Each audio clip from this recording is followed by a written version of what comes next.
জেলা পুলিশের অন্যতম প্রচেষ্টা চিলারায় পাঠশালা থেকে ৩৫ জন ছাত্রছাত্রী কলকাতা পুলিশের কনস্টেবল এবং মহিলা কনস্টেবল পদে উত্তীর্ণ হয়েছে।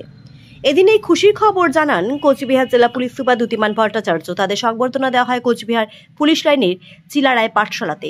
বলা বাহুল্য 2019 সাল থেকে শুরু হওয়া এই চিলারায় পাঠশালা থেকে দফায় দফায় প্রচুর ছাত্রছাত্রী রাজ্য পুলিশের বিভিন্ন শাখায় যোগদান করেছে। এই পাঠশালা আর অন্যতম শিক্ষক কোচবিহারের ডিএসপি হেডকোয়ার্টার চন্দন দাস। এছাড়াও অন্যান্য চাকরির পরীক্ষা এবং ইন্টারভিউগুলিতে কিভাবে প্রস্তুতি নিতে হয় এই বিষয়েও আলোচনা এবং পড়াশোনা হয়।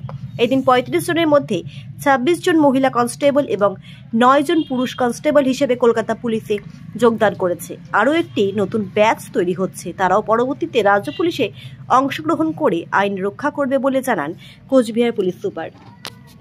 সম্পর্কে অবগত হই এবং স্যারের সাথে যোগাযোগের মাধ্যমে আমি ৩ সপ্তাহ ধরে এখানে পড়াশোনা করি এবং আমার ইন্টারভিউ সম্পর্কে সবকিছু জানতে পারি, সবকিছু সম্পর্কে। এতে আমি মনে করি আমার ইন্টারভিউটা অনেকটা ভালো হয়েছে এবং আমি 12.5 নাম্বার পেয়ে কলকাতা পুলিশে সিলেক্টেড হয়েছি। এই জন্য আমি কলকাতা ডিস্ট্রিক্ট পুলিশকে চন্দন স্যারকে খুবই শ্রদ্ধার সাথে আমার জানাচ্ছি।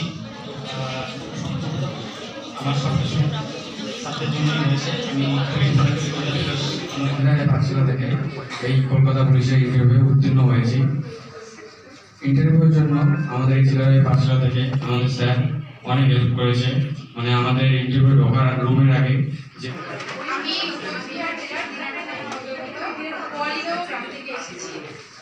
আমি এখানে চিলারায় পাঠশালায় আমার বান্ধবী এখানে আসছিল, ওইখান থেকে আমি এখানে আসা। তো আমি এখানে স্যারের কাছ থেকে যে শেখা পেয়েছি সেখান থেকে আমি এখানে এসে আমি যে আমার যে জড়তা ছিল সেই জড়তা কেটে গেছিল ইন্টারভিউর ওখানে গিয়ে। এই আমাদের কমিউনিটি পুলিশিং উদ্যোগ যেটা চিলারায় পাঠশালা, সেটা 2019 সাল থেকে চলছে। এতে বিভিন্ন পরীক্ষার যে মক ইন্টারভিউ বা এরকম ট্রেনিংগুলো আমরা দিয়ে থাকি।